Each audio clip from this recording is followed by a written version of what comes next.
How much did you get from the inheritance? Huh. That's what my husband Simon asked me the night of my father's funeral. I heard your father left $3 million. So I'll ask again. How much did you get? I felt uneasy right away. I was still grieving, and Simon's question made me anxious. So I lied. I got nothing. There's no inheritance for me. It looks like only my sister and mother got something, I added. Simon smiled broadly at that. I knew it. Your parents thought you were incompetent and didn't care about you at all. I'm glad I was right. What? I want a divorce. I can't handle being with someone who's poor now. I've already chosen who I'm going to marry next, so I want you to leave my life. With those words, Simon made me sign the divorce papers. He and his family laughed at me, thinking I was miserable. But they couldn't have been more wrong. No one will ever understand how relieved I felt when Simon betrayed me. My name is Jane.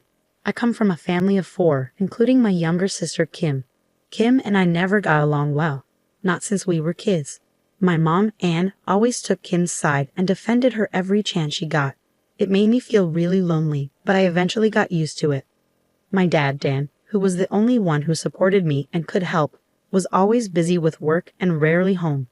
Growing up, despite being at home a lot, I felt deeply lonely. Even as an adult, life at home never changed. I couldn't go to college because we couldn't afford it. But once I started working, I found out Kim was going to a private college. Kim is so bright, it would be a waste not to send her, they said. Jane, you're not as sharp or smart as Kim. It would be a waste for you to go to college. Since you're an adult with a job now, you should contribute to the household.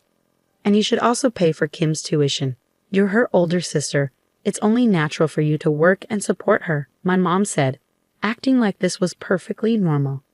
I had always endured unfair treatment, but this time, it made me furious, and tears started streaming down my face. Seeing me cry, Kim looked at me disdainfully and said, "It's your own fault for being incompetent, isn't it? You're less attractive than me and you get worse grades. You should at least try harder. If you can't even manage that, then you're truly worthless." I couldn't stand the toxic atmosphere anymore, so I moved out of my parents' house when I started working. Having to do chores every day was tough, but living alone wasn't hard at all.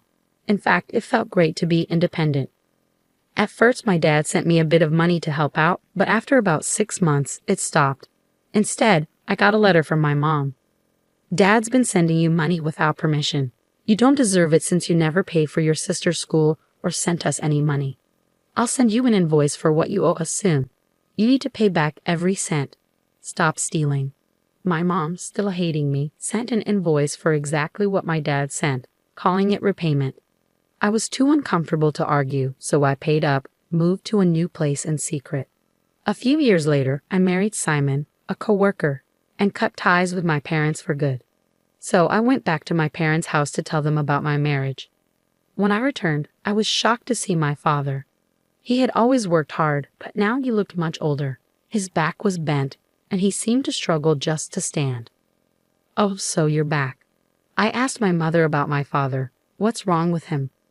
She sneered at me. "Your father injured his back last year and can't work anymore. He's always at home now, getting in my way. He's so lazy, he can barely move. He's as useless as you, Jane." Simon was taken aback by my mother's words, but his eyes brightened when he saw my sister Kim. "Wow, you're Jane's sister? You're really beautiful. It's hard to believe you two are related." Since starting college, Kim had become even more self-centered. She dressed in expensive clothes and dyed her hair in flashy colors that were quite embarrassing.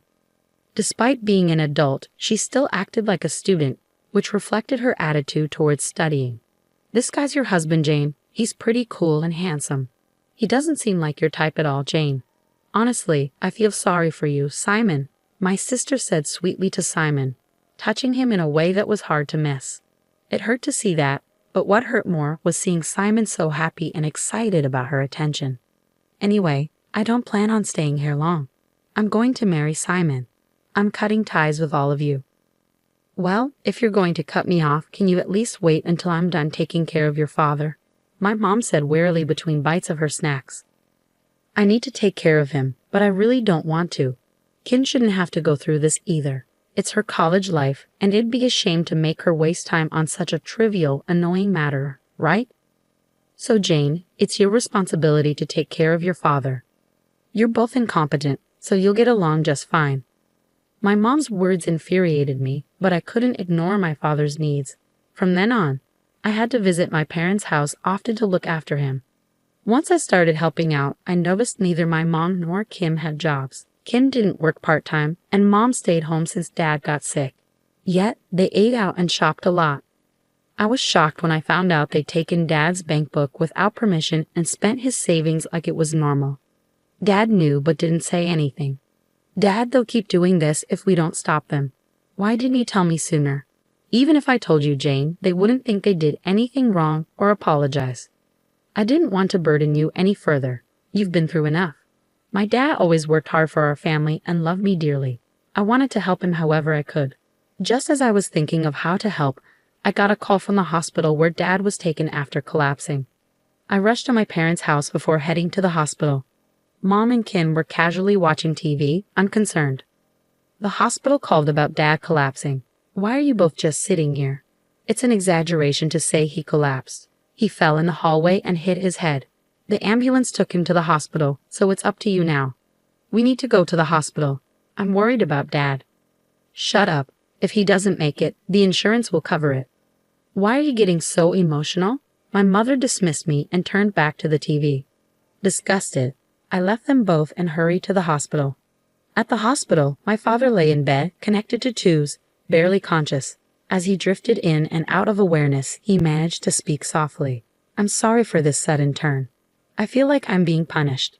I failed as a father because I couldn't protect you from our family. Those were his last words before he closed his eyes. Dad, none of that matters. I love you. Please get better, I pleaded, holding his hand tightly. But he didn't respond. A week later, a lawyer called me about my father's will. He'd informed me that it included details about his inheritance. According to the will, I, Jane, was to inherit $3 million. $3 million. I couldn't believe it. Apparently, my father had another bank book hidden away, separate from the one my mother had taken, with $3 million in it. He left a note saying he wouldn't tell anyone else about it, his way of looking out for me even after he was gone. His kindness touched me deeply once more. I had to return to my parents' house to retrieve the hidden bank book. My mother and sister were waiting at the door, acting like they owned the place. What are you doing here now? Trying to scavenge things because Dan died? How despicable. Everything in this house belongs to me and my mother. The house, the car, everything. Don't come here acting like a thief. I knew I couldn't discuss my inheritance with people who wouldn't listen to me anyway. Wait a minute. I'm just here to collect father's keepsakes. And shouldn't I inherit something as well? My mother then produced a document and showed it to me.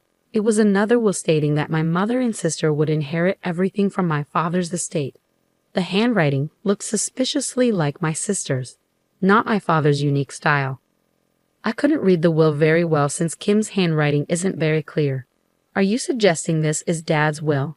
It doesn't matter what you think. This is the will. I've already informed all our relatives and neighbors about it. You can't dispute it now. Refusing to let me inside, knowing I recognized the will as a forgery, my mother blocked me from entering the house. Defeated, I returned home that day, where Simon was waiting for me. Were you at your parents' house?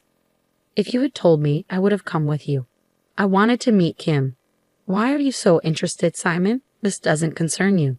I went there to receive my inheritance from Dad, but they kicked me out. Wow, how much did everyone inherit from your father? I'm not sure of the total, but he owned the house, land, and everything, so it's quite substantial. I see. How much do you get, Jane? I stopped myself. I couldn't tell him the truth. My gut feeling said there was no inheritance for me. It was all going to my mother and sister. Hearing this, Simon grabbed divorce papers from his room and handed them to me. I knew it. I knew you wouldn't get anything. You're really tied to that family. Well, with a perfect sister like that, I guess it's no surprise, right? But to inherit nothing, how much do they despise you? I want a divorce now because there's no benefit for me if we stay together. Honestly, I've been in contact with your sister Kim a lot lately, and you're just in my way. Simon had already signed his part of the divorce papers, so naturally, I signed them too. I fought hard to hide my smile as I watched Simon happily carry the divorce papers to the city office. It felt like the last time I'd see him smile like that, and that goes for my mother and sister too. It was the moment when karma caught up with those who had tormented my father and me all those years. Later that day, I met with the lawyer who handled my father's will and asked him to accompany me to my parents' house. There, when I showed my mother and sister the real will, their usual calm expressions turned pale as they read it over and over again. That's a lie. I have a will here that clearly states only Kim and I are supposed to inherit. Then let's settle this with a handwriting analysis. If it's proven the fake will was intentionally made, you could face charges of fraud. Are you okay with that? The lawyer's challenge left my mother speechless. I've also heard from Dan about many things. He said even as his health declined, you neglected him, sold his belongings without permission, and did as you pleased.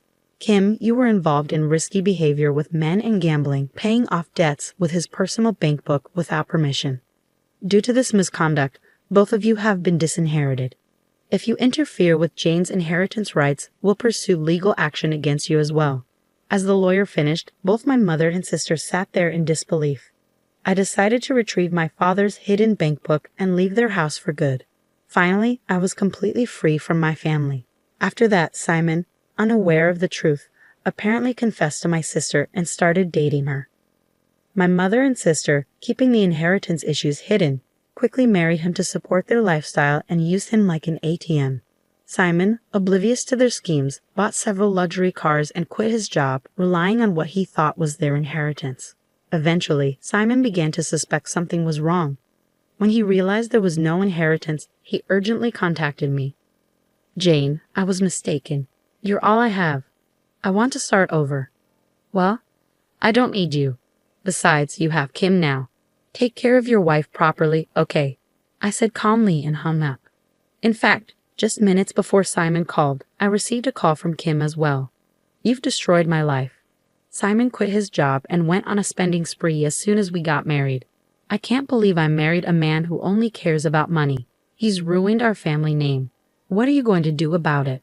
I responded calmly to my sister, who was shouting hysterically.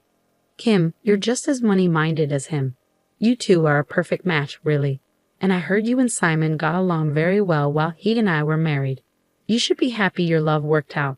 I'll file for compensation for the affair later, though. From now on, let's communicate through our lawyers. I never want to hear from you again. But I'm your sister. You're not treating me like family. Don't make me laugh. You were the one who didn't treat me like family. With those words, I ended the call with my sister, blocked her number, and never heard from her again. I finally felt free. With my father's inheritance, I built a house and moved in. I found a new job as an office clerk and now enjoy a busy but satisfying life on my own. Sometimes I feel lonely, but I have my memories of my father to comfort me.